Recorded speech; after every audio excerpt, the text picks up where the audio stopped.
Good morning, students. How are you all? I hope you all are fine and safe too, students. So, students, in our previous video, we had started our chapter that is the natural vegetation, right? Chapter 17. हमने chapter 17 start किया, that is a natural vegetation, right? What is the meaning of vegetation, which was related with the plants, right?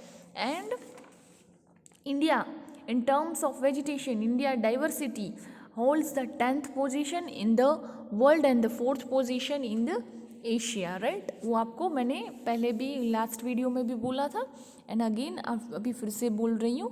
And उसमें हमने learn किया था about the vegetation, right? Humidity के बारे में भी लर्न किया था, सोइल फर्टिलिटी जैसी जहाँ पे हो उस हिसाब से वहाँ पे वो चीज़ें क्या कहते हैं कि भाई फर्टाइल होती है एंड ग्रो करती है, राइट? वो हमने लास्ट चैप्टर में पढ़ा था.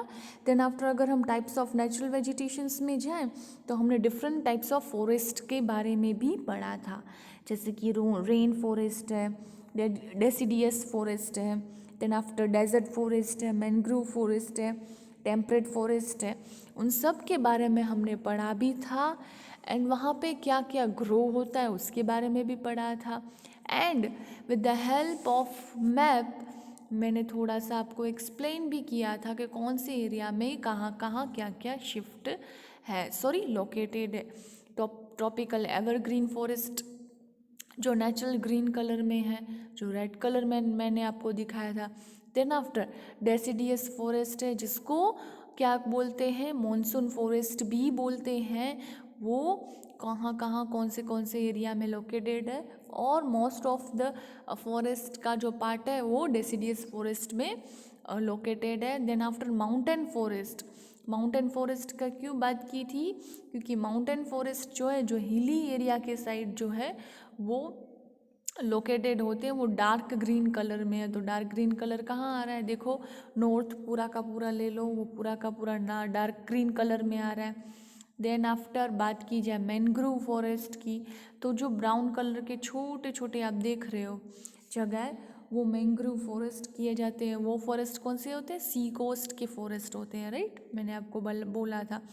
Then after throne, that was a light जहाँ पे रेन जो होती है वो बहुत ही कम बोलते हैं ना कि भाई पाई जाती है, जो वेस्ट के साइड बहुत ही आपको दिखेगा. Here you can see the Gujarat, right? वहाँ पे वो फॉरेस्ट पाए जाएंगे. और मैंने थोड़ा सा मैंग्रोव फॉरेस्ट के बारे में आपको एक्सप्लेन भी किया था, लाइक उनकी जो प्लांट्स की जो जड़ें होती है वो टैंगल टाइप होती है, जो एकदम जुड़ी हुई होती है एक दूसरे के साथ, जिससे उनकी कोई भी टाइडल वगैरह आए उनको उखाड़ नहीं सकती, राइट? इतना हमने लास्ट लेक्चर में पढ़ा था. आज हम पढ़ेंगे प्रोडक्ट्स के बारे में और उनकी यूटिलिटी के बारे में. जैसे कि मैंने आपको पहले भी बताया था कि 5000 डिफरेंस ऑफ वेराइटीज़ में 2000 तो सिर्फ मेडिसिनल प्लांट्स हैं इंडिया में पाए जाते हैं. इंडिया के पास बहुत कुछ है जानने के लिए, but the thing is that कि हम बाहर के चक्कर में इंडिया को भूल जाते हैं. अगर हम डीप में जाए ना तो इंडिया के पास सब कुछ है, एवरीथिंग, जो भी कोई चीज़ है ना उसका सॉल्यूशंस है. कैन यू इमेजिन कि ब्रिटिशर्स जो थे वो इंडिया पे ही क्यों राज करने आए? कितने सारे कंट्रीज़ वगैरह थे, पर उन्होंने 200 साल इंडिया पे ही क्यों किया पता है? क्योंकि उन्होंने परख लिया था कि जितना इंडिया के पास है ना उतना कोई भी कंट्री के पास नहीं था. बट ऐसा होता है ना कि हम बोले जाए कि जो चीज़ें हमें आसानी से मिलती ना उसकी हमें कदर नहीं होती है. और सिमिलरिटी यही ये चीज़ हुई, हमें हर एक चीज़, वेल्थ में जाओ, लैंड में जाओ, हर एक चीज़ हमें प्रॉपरली इजीली मिली, राइट? तो किसी को किसी की कदर नहीं हुई, राइट? यूनिटी नहीं थी, तो दूसरे आके खा गए मक्खन, राइट? आपने वो क्या कहते हैं कि भाई स्टोरी पढ़ी होगी बचपन में, दो बिल्ली और एक बंदर था, राइट? वो हमेशा झगड़ती रहती थी और बीच में हमेशा बंदर जो था वो उनका जो चपाती का पार्ट था वो हमेशा खा जाता था ऐसे. क्योंकि बिल्ली ऐसे बोल रही थी कि भाई मैं ये इतना पार्ट लूँगी, वो ऐसे बोले मैं इतना ये पार्ट लूँगी. तो बंदर आके ने क्या बोला, ठीक है मैं आप दोनों को ना इक्वल करके देता हूँ. तो उसने क्या करता था, हर बार आधा ज़्यादा क्या करता था, पोर्शन रख देता था एक साइड और दूसरे में कम रखता था, और फिर बोलता था ओहो ये तो अनइक्वल है, अभी इतना जो ज़्यादा पोर्शन है वो मैं निकाल देता हूँ फिर इक्वल हो जाएगा। तो उस ज़्यादा में से और ज़्यादा निकाल देता था और वो खा लेता था खुद। फिर दूसरी साइड का जो पार्ट होता था वो नीचे हो जाता था, और दूसरे उसके ऑपोजिट वाले पार्ट था वो ऊपर हो जाता था। फिर से वो क्या करता था, उसमें से थोड़ा पोर्शन निकलता था और खा जाता था। उस तरह से दोनों बिल्लियों की एक चपाती फिनिश हो गई जो बंदर ने खा ली, बट उनको पता भी नहीं चला। राइट, इसी इसी same the thing is happen with the India, that India have a glorious wealth, but उसका जो क्या कहते हैं कि भाई ये जो होता है ना कि भाई इतना सब कुछ होने के बाद उनका नॉलेज उनके पास नहीं था, एंड खा गया बंदर, खा गए आउट ऑफ कंट्रीज वाले। तो हमारे पास तो ढेरों चीज़ें हैं, राइट, बट खोजने की सिर्फ देरी है। So, products of forest products and their utilities. Forests are useful to mankind in a many ways. Timber wood from teak and sal is used for furniture making. Boats are prepared from the wood of sundari trees of Sundarban. Sports goods and packing boxes are prepared from the wood of pine and cheat trees. Turpentine is prepared from the liquid and cheat trees. Sandalwood is used to prepare a perfume, oil, cosmetics, etc. Basket, toys, goods of home, decoration, etc. are made from the bamboo trees. Forests also provide a lac, that is sealing wax, resin, gum, rubber, honey, can, etc. आंवला, फिर बहेदा, that is हरदे, ashwagandha, etcetera hold medicinal utility. अगर हम forest की बात करी जाए, वुड्स की बात करी जाए, तो देखो नॉर्मली देख लो बोट की, जो बोट जिससे बनती है, ठीक है, वो वुड का ले लो। देन आफ्टर वो कौन से वुड से बनते हैं, तो sundari trees of Sundarban. Then after sports की ले लो तो वो बनती है वुड से, कौन से वुड से बनती है, they are prepare the wood of pine and cheat trees, right, उससे बनती है। फिर टर्पटाइन से हमें प्रिपेयर होता है form of the liquid of cheat trees. फिर सैंडलवुड जो होता है वो प्रिपेयर होता है किसके लिए, तो चंदन, जिसको बोलते हैं चंदन, सैंडलवुड को चंदन का भी पेड़ बोलते हैं ना, उसमें से ऑयल, ठीक है, परफ्यूम्ड, देन आफ्टर क्या कहते हैं, perfumed oil, then after cosmetics that we are using the different types of cosmetics, वो उस ट्रीज से बनते हैं। देन आफ्टर अगर हम बात की जाए, बास्केट्स होते हैं, फिर टॉयस होते हैं, गुड्स जो डेकोरेशंस के जो हमारे में होते हैं, आप देखते होंगे ना कि लकड़ी की बहुत सारी ऐसी चीज़ें होती है जो डेकोरेशंस के लिए यूज़ की जाती है, वो बनती है बैम्बू ट्रीज से, राइट। देन आफ्टर अगर हम वैक्स वगैरह की बात करें जो लिक्विड फॉर्म में हो, तो उससे भी हमें गम है, रेसिन है, रबर है, राइट, हनी है, कैन है, ये सब हमें सब कुछ मिलता है फ्रॉम द फॉरेस्ट ओनली, ठीक है। हरदे, अश्वगंधा, आंवला, अभी देखो आंवला की सीज़न आई है, राइट, विंटर में ऑलमोस्ट लोग है ना आंवला का जूस प्रेफर करते हैं, even though amla is very useful for the hair also and the hair growth also. Hair fall ज़्यादा होते हो या हेयर ग्रोथ कम होता हो तो आंवला भी उसके लिए ही यूज़ होता है, राइट। तो ऐसे लोग बोलते हैं कि भाई विंटर में वाई वी आर टेकिंग, आप लोग बताए लास्ट ईयर तो बच्चे आंवला के छोटे छोटे कटके भी लेके आते थे, right, and they are eating in the recess, है ना, रिसेस होती थी, वैसे ही हल्दी वाले छोटे छोटे आंवले जो होते थे वो लेके आते थे एंड खाते थे रिसेस में। तो आंवला ऑलमोस्ट हम विंटर में खाते हैं and it is very useful. Even though आपने पतंजलि की ऐड देखी होगी तो उसमें ऐसे होता है कि आंवला का जूस अब एवरी डे डेली आंवला एंड एलोवेरा का जूस पिया करो, एक एक ढक्कन जो होता है थोड़ा सा लेके पी लिया करो। तो क्यों होता है, क्योंकि ये सारी जो मेडिसिनल्स चीज़ें हैं जो आयुर्वेदिक है और वो हमारे बॉडी को फिट एंड फाइन भी रखते हैं। तो ये सारी जो चीज़ें हैं वो हमें हर एक चीज़ में यूज़ भी आती रहती है। नाउ यहाँ पे एक टेबल दे रखा है, मेडिसिनल यूटिलिटी ऑफ वेजिटेशन, और इसमें अलग अलग नाम दे रखे हैं वो किस किस में यूज़ होता है। जैसे कि sarpagandha, the high blood pressure, right, ये जो वेजिटेशन है, वेजिटेशन मतलब ये जो प्लांट्स हैं उसके नाम दे रखे हैं और वो किस किस में यूज़ होते हैं। देन आफ्टर लिम्डो, अ बैक्टीरियल रेजिस्टेंस, बैक्टीरिया वगैरह होती है तो पता है ना, लीमड़े का पानी या लीमड़े के जो लीफ होते हैं वो लगाते हैं हम। इवन दो आपको पता हो कि मुंह में थोड़े छोटे छोटे से दाने वगैरह हो जाते हैं तो भी क्या बोलते हैं कि भाई लीमड़े का पानी जो होता है ना, नीम के जो पत्ते होते हैं ना लीमड़े के, वो हमें पानी में बॉईल करके रखने के, एंड देन वो पानी से अपने को अपना फेस जो है वो वॉश करने का। तो जितने भी बैक्टीरियल साइड्स जो छोटे छोटे स्पॉट्स वगैरह हो जाते हैं ना हमें किसी ना किसी के क्या कहते हैं कि भाई रिएक्शंस के वजह से होते हैं, वो निकल जाते हैं। Then after tulsi, as I told you in the starting of the chapter that हम तुलसी वगैरह का बहुत यूज़ करते हैं। तो वो किसके लिए यूज़ होती है? कोल्ड, कफ एंड फीवर के लिए, राइट। चाय में भी हम तुलसी डाल के पीते हैं, फिर कफ हो जाती है तो तुलसी के पान रखते हैं।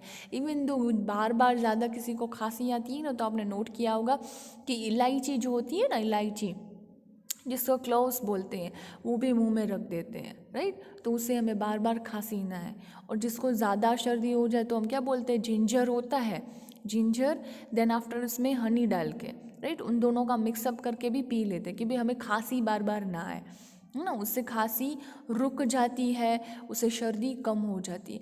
तो ये जो चीज़ें हैं वो पूरी की पूरी आयुर्वेदिक चीज़ें हैं जिसमें 110%। और ये तो अभी तो क्या हो कि भाई as you know that corona हर जगह फैला हुआ है, तो लोगों ने घर पे बैठ के जो काढ़े पिए हैं कंटिन्यूसली, स्टीम ली है और यही पिया है। जिसको भी कोल्ड कफ हो जाती है, अभी तो देखो विंटर है, कंटिन्यूसली कफ वगैरह तो ये नॉर्मल चीज़ है, ठंडी में तो सबको होती ही रहती है, तो लोग यही प्रिफर करते हैं घर पे।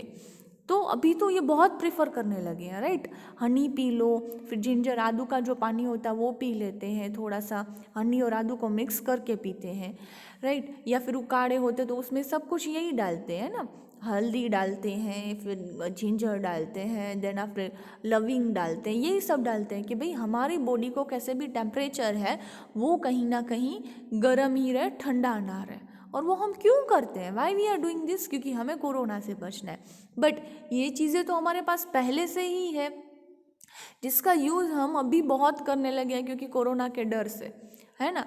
पर ये जो चीज़ें अगर पहले से ही किसी के घर में यूज़ होती हो या लोग इसका यूज़ करते हो ना, तो वहाँ पे तो दवाइयों की बहुत ही कमी होगी।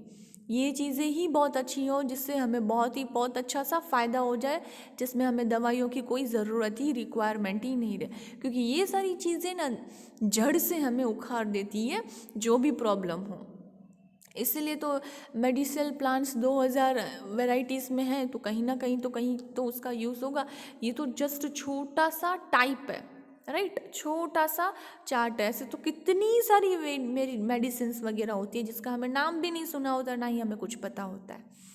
नाउ अगर हम आगे बढ़े तो अर्जुन सांसद जैसा ट्रीटमेंट ऑफ हार्ट अलाइनमेंट्स, जिससे ट्रीटमेंट होती है हार्ट अलाइनमेंट से, जैसे मैंने आपको पहले ही बताया, ऐसे तो हमने नाम भी नहीं सुने होंगे, ऐसे नाम होंगे हमें पता भी नहीं होगा। फिर बिली, बिली है गैस एंड कफ इम्प्योरिटीज़। बिली जो प्लांट होगा उससे क्या होता है? गैस, किसी को ज़्यादा गैस हो गई हो वो, एंड कफ इम्प्योरिटीज़ के लिए। देन आफ्टर गलो, ये जो होता है डायबिटीज़ के लिए होता है, फीवर के लिए होता है, और जॉइंट्स में जिसको बहुत पेन होता हो, राइट, उनके लिए भी होता है। देन आफ्टर हृदय, वो है कंस्टिपेशन के लिए, हेयर डिजीज़ के लिए, हेयर में कोई ना कोई प्रॉब्लम हो गई हो या कुछ भी हो गया हो, कंस्टिपेशंस हो गया हो, भाई किसी को पूरा का पूरा जो बॉडी में हम खाते पीते हैं तो क्लियर होता है ना, टमी जो वगैरह होता है वो क्लियर प्रॉपरली नहीं होता है, तो कंस्टिपेशन हो जाता है उससे, और फिर हमें कुछ और उससे बीमारियां होने लगती है तो वो क्लियर हो जाता है। देन आफ्टर आंवला, जैसे मैंने आपको अभी बोला कि आंवला जितना हो सके अभी पीना चाहिए, वो क्योर करता है गैस, एसिडिटी, और डाइजेस्टिव सिस्टम जो हमारी है वो बहुत ही अच्छी करता है। आंवला से हमारी जो डाइजेस्टिव सिस्टम ख़राब हो जाती है, जैसे कि देखो आजकल हम बाहर का बहुत खाते हैं, पिज़्ज़ा है, नूडल्स हैं, देन आफ्टर बर्गर है, इन सब चीज़ों से हमारी क्या होती है, बॉडी की जो डाइजेस्ट करने की जो सिस्टम होती है वो टफ हो जाती है, ख़राब हो जाती है। तो अगर हम ऐसी चीज़ों का घर पे ही यूज़ लें तो उससे हमारी डाइजेस्टिव सिस्टम सही हो जाती है, गैस जो होता है लोगों को हो जाता है वो कम हो जाता है, एसिडिटी कम हो जाती है। देन आफ्टर करंच, वो होता है स्किन एंड डेंटल या गम डिजीजेस, स्किन या डेंटल की कोई स्किन की डिजीजेस हो, या फिर डेंटल मतलब दांत वगैरह में कोई दर्द वगैरह होता हो, उसके लिए ये यूज़ किए जाते हैं। सो ये जो है इसमें से कॉमन आपने लीमड़े का नाम सुना होगा, तुलसी का नाम सुना होगा, हरदे का नाम सुना होगा, आंवला, ये जो चीज़ें हैं वो तो बहुत ही कॉमनली है और ऑलमोस्ट सबके घर पे पाई ही जाती है। तो ये जो चीज़ें हैं वो बहुत ही रिक्वायरमेंट होती हैं एंड अभी तो ऑलमोस्ट हम यही कर रहे हैं यूज़ करने के लिए। तो ये जो मेडिसिनल प्लांट्स है वो कहीं ना कहीं हमारे लाइफ में बहुत ही यूज़फुल भी होती हैं। इसलिए तो स्टार्टिंग में क्या था, can you live without a vegetation? No we can't, क्योंकि हमारा आयुर्वेद स्टार्ट ही इसी से होता है। Besides the leaf plates from khakro leaves, katechu from khair trees, bidi from timbru leaves are also prepared. Forests provide a livelihood and food to forest dwellers. This way, the forests contribute into the social and economic development of mankind. Now, environmental importance for forest. Okay, what are the importance of environmental for forest? Forests are useful to bring rain. They control the atmosphere from beginning to adwards. They provide the saving oxygen. Forests control the floods. They absorb harmful gases like carbon dioxide. Forests prevent the soil erosion. Forests maintain a groundwater. Forests restrict the advancing deserts. Forests are useful in reducing air pollution. Forests enhance the natural beauty. Forests purify the air. Forests are ideal places for adventures and tourism activities. Some forests are reserved with a reference of national park and sanctuary and biodiversities. Now, अगर मैं आपको बोलूँ ना कि forest पे पूरा का पूरा ऐसे लिखो तो बहुत कम पड़ जाए, 5-6 पेजेस भी कम पड़ जाए। क्यों? क्योंकि हर एक जगह पे फॉरेस्ट का इतना यूज़ होता है ना। फिर अगर एटमॉस्फेयर की बात ली जाए या वो अपनी सेव करता है, प्रोवाइड हमें लाइफ क्या प्रोवाइड करता है, ऑक्सीजन। वो harmful gases like carbon dioxide जैसी जो होती है वो एब्जर्व कर लेता है, राइट। वो जो भी डेजर्ट फॉर्म में मतलब जो एरिया ड्रॉट फॉर्म में जाता हो तो वहाँ पे हम जितने हो सके पानी से डालते फॉरेस्ट उगाएं, उस लैंड को फर्टिलाइट करें, तो वहाँ पे क्या होता लगता है, ग्रीनरी होने लगे। इवन दो फॉरेस्ट अगर हम टूरिस्ट जाते हैं घूमने खाने पीने के लिए, राइट, तो वहाँ पे कितने फॉरेस्ट जो टूरिस्ट होते हैं वो देख पाते हैं, different type of forest, different type of trees वगैरह, राइट। पूरा का पूरा केरला साइड जाओगे ना तो स्पाइस का जो होती है ना मसाले, सही स्पाइसेस, उसका पूरा का पूरा आपको जंगल देखने मिलेगा। Different different types of trees are there, वो ग्रो होते हैं और किस तरह से सारे जो स्पाइसेस उसमें जो चीज़ें होती हैं मिर्च मसाला की वो ग्रो होती है। तो फॉरेस्ट कंट्रोल करता है फ्लड को भी, राइट, फ्लड्स वगैरह आते हैं उसको भी वो कंट्रोल कर सकता है। तो फॉरेस्ट से ही ग्राउंड वाटर जो होता है वो मेंटेन रहता है, राइट। वो ज़्यादा से ज़्यादा पानी जो होता है वो अपना नीचे पानी एब्जर्व कर लेता है और उसी से ही लॉन्ग टर्म जब उसको पानी नहीं मिलता तो नीचे से अपनी जड़ों से ही वो अपने आप अपना पानी जो है वो एब्जर्व करता है। तो अगर हम फॉरेस्ट की बातें करें तो उसकी जितनी बातें की जाए उतनी कम है। वो एनहांस करता है द नेचुरल ब्यूटी, राइट। आपको कोई भी सिटी दिखाया जाए या कोई भी पार्क दिखाया जाए तो उसमें पहले आप देखते हो ग्रीनरी पहले होती है। पार्क वगैरह में पूरा का पूरा ग्रीनरी से भरा हुआ होता है तो हमें कितना अच्छा लगता है, हम कितने अट्रैक्ट हो जाते हैं। वाओ, हमारे मुंह से क्या वर्ड निकलता है, सीधा वाओ, ग्रेट, ऐसे। तो ये जो चीज़ें हैं वो with the help of forest, only forest ही हमें देता है। तो हमें we should try to 100% to grow more and more plants and हमें जितना हो सके हमारे इन्वायरमेंट को क्या करना चाहिए, प्रोटेक्ट करना चाहिए, right. Now forest conservation, ecosystem is formed due to the interrelations of biosphere and mankind, but due to the anti-environmental activities and selfishness of man, the ecosystem is disturbed. Man's insatiable desire to procure land is responsible for the destructions of forest. Forests are destroyed also by increasing the population. Policy of establishing industrial units and away from residential area. Urbanization, multi-purpose project, constructions of road, zoom, cultivations to get a timber and fuel wood, forest fire, etc. Ecological balance is disturbed due to the destructions of forest. Adverse of effects are noticed due to the forest destruction. These includes decrease in rainfall, drought, global warming, greenhouse effect, advancing deserts, homelessness of wild animals, etc.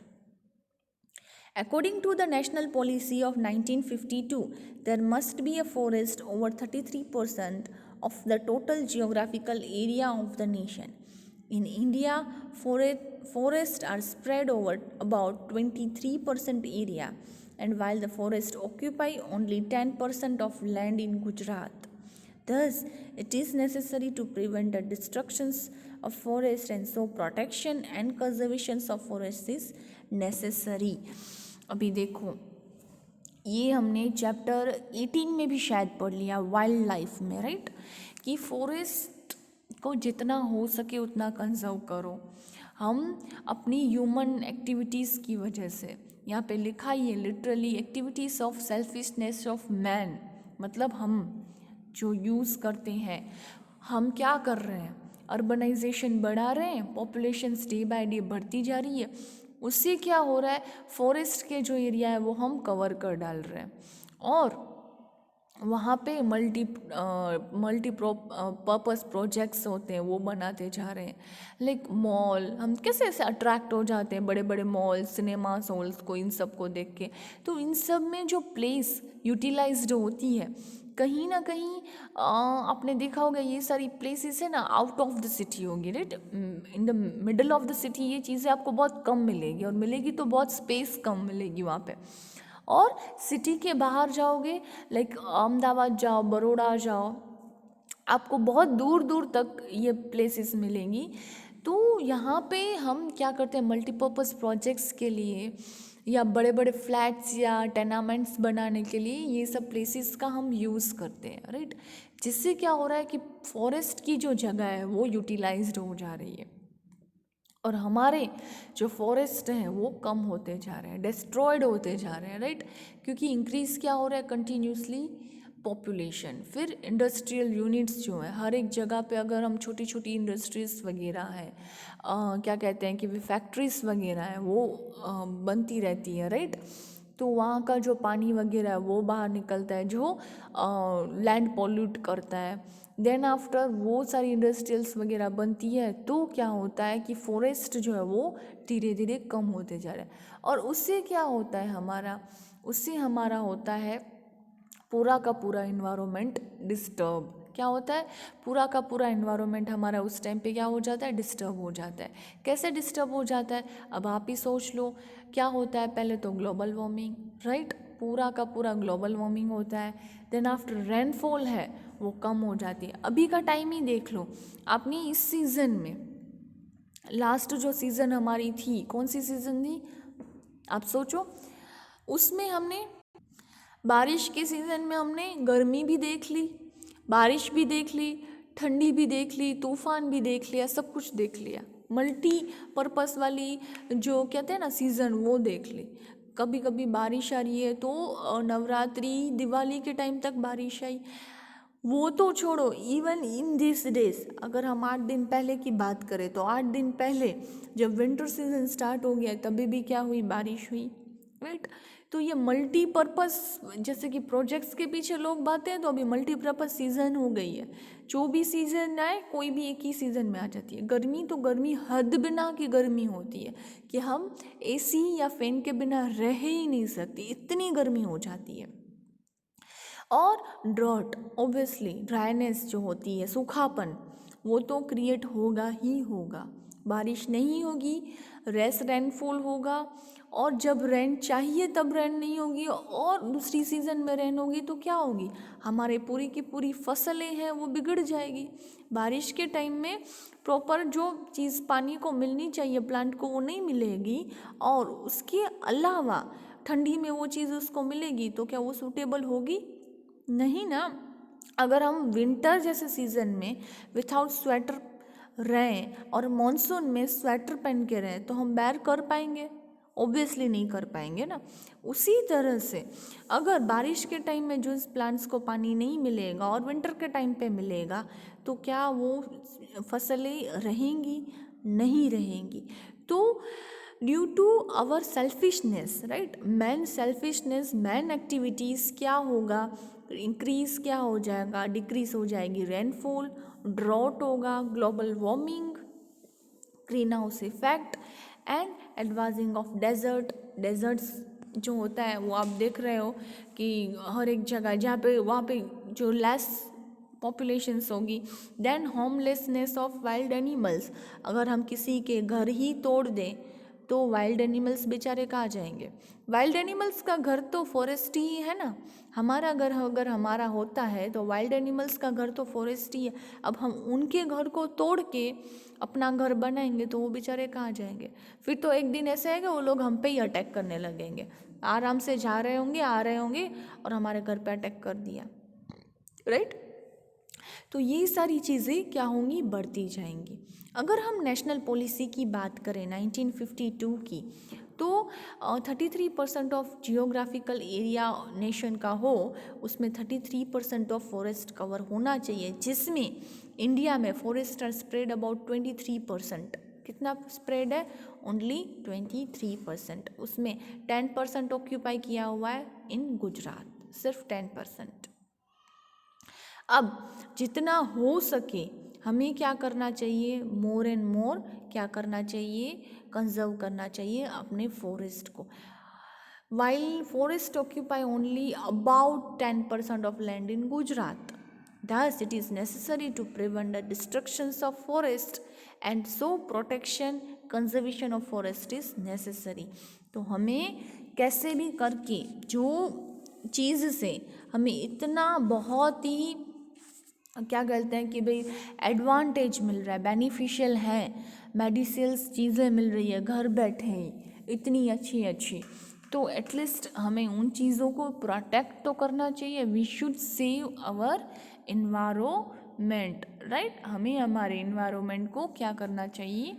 Save करना चाहिए। Now, remedies to conserve a forest. These are the remedies how to conserve our forest, right? अब हम इसके बारे में पढ़ेंगे कि remedies to conserve forest. चलो, now start. What it is. In order to protect and conserve a forest, the government of India implemented a national forest policy in 1952. In 1980, the parliament passed a legislative act, and in 1988, a new national policy was announced. Following the steps should be taken to preserve a forest. First, forests are our national resource. Take it our moral duty to protect them. Second, tree felling should be stopped. Heavy punishment must be inflicted to those who cut the trees illegally. Third, to increase the public participation in Van Mahotsav and social forestry, tree must be planted on either sides of west and land, river, railway tracks and roads and raise them. Create awareness about environment through environmental education and school syllabus. Celebrate the environmental related days. Now 21st March World Forest Day, 22nd April Earth Day, 5th June World Environment Day, July Van Mahotsav, 16th September World Ozone Day. Take precautions to avoid the forest fire, and in case of fire it must be dosed immediately. use renewable energies resources such as solar energy, bioenergy, wind energy, etc. in place of traditional resources like wood used to get energy. Explain the importance of forest to people through a broadcasting media and bring a public awareness about it. Now we should go from like to know also. The year 2011 was declared as the World Forest Year in order to bring a global awareness. Social forestry means to manage a forest to help a environment, society, rural development to conserve a forest and plants tree. FRI, that is Forest Research Institute, undertake a forest related research.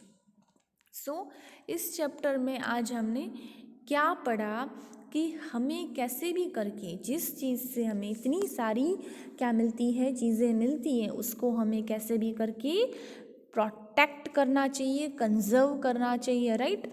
कैसे हो, तो अगर हम remedies पढ़ें तो उस हिसाब से according to the policy of 1952 और पार्लियामेंट ने द ईयर 1980 पास्ट किया legislative act in 1998 a new national policy announced. उसमें यही है कि कैसे भी करके नेशन को क्या करना चाहिए, फॉरेस्ट की अवेयरनेस के बारे में बताना चाहिए। मोरल ड्यूटी है हमारी, ये this is our moral duty. जैसे हम अपने घर को साफ रखते हैं, क्लियर रखते हैं ना, वैसे ही हमें हमारे नेशन को करना चाहिए। वाई? क्योंकि हम यहाँ के सिटीज़न हैं। अगर किसी कंट्री में चले जाओ ना, तो वहाँ पे एज अ टूरिस्ट ही आप जाने जाओगे, है ना। इंडियन सिटीज़न कब माने जाएंगे? जब हम इंडिया के होंगे। दूसरी कंट्री के होंगे तो हम इंडियन सिटीज़न नहीं माने जाएंगे। तो दूसरी कंट्री में पहले हमारा घर याद नहीं आएगा। अगर हमसे हमारे सिटीजनशिप पूछेंगे तो हम बोलेंगे we are Indian, we have the Indian citizenship, right. तब वो हमारा घर कहलाएगा। तो जिस घर को हम बाहर दूसरी कंट्री में अनाउंस्ड करते हैं, तब हम ये बोलते हैं कि हम इंडियन हैं, राइट। हमारी सिटीजनशिप इंडियन है। तो ये हमारी ड्यूटी भी है कि हमें हमारे फॉरेस्ट को है कैसे प्रोटेक्ट करना चाहिए। लाइक वन महोत्सव है, सोशल फॉरेस्ट्री है, ये जो चीज़ें होती है उसमें क्या होता है, grow more and more trees. फिर स्कूल के साइड ले लो, रेलवे ट्रैक्स के साइड ले लो, राइट। देन आफ्टर रोड्स के साइड ले लो, जहाँ पे भी आपको ऐसे प्लेन ज़मीन मिले, जहाँ पे ऐसे आपको लगे कि यहाँ पे प्लांट करना ज़रूरी है, तो हमें वहाँ पे क्या करना चाहिए, फॉरेस्ट जो है जितने भी हो सके उतनी ज़्यादा से ज़्यादा उगाने चाहिए। जैसे कि यहाँ पे एक आपको टेबल दे रखा है, उसमें सारी डेट्स दे रखी है एंड उसमें डे दे रखी है कि कौन सा किस डेट पे सेलिब्रेट होता है। जैसे सब 21 March world forest day, 22 April earth day, 5 June world environment day, then after July Van Mahotsav, 16 सितंबर वर्ल्ड ओजोन डे। ये सारे जो डे हैं वो क्यों रखे गए हैं, क्योंकि तब उस टाइम पे हो सके हमें उतना फॉरेस्ट को उगाना ज़रूरी है, राइट। तो हमें कैसे भी हो सके रिन्यूएबल एनर्जी सोर्सेस हैं जैसे कि सोलार एनर्जी, बायो एनर्जी, उनका यूज़ करना चाहिए। कैसे भी करके हमें मोर एंड मोर क्या करना चाहिए, फॉरेस्ट को, ट्रीज़ को उगाने चाहिए। देन आफ्टर अभी तो इतनी media, social media, mobile through इतने सारे मैसेजेस आते हैं, जाते हैं, करते रहते हैं, तो उसमें लोगों को यही अवेयरनेस देनी चाहिए कि we should grow more and more trees, right students. तो इस चैप्टर में चैप्टर 17, जैसे मैंने आपको पहले ही बोला था, बहुत छोटा है बट इंटरेस्टिंग है, नेचुरल वेजिटेशंस। उस चैप्टर में हमने पहले तो टाइप्स ऑफ नेचुरल वेजिटेशंस के बारे में पढ़ा। देन आफ्टर आज हमने बोला how to conserve the forest, how to save the forest and what is the importance of environment in our life we have learned in this chapter today. So students, ये chapter हम आज यहीं पे ही complete करते हैं। Now फिर से हम थोड़ा सा बैक टू हिस्ट्री चले जाएंगे एंड चैप्टर 6 हमारा कंप्लीट करेंगे एंड फिर हम दूसरे चैप्टर्स भी लेंगे, ठीक है। So students, till that stay home, stay safe and thank you.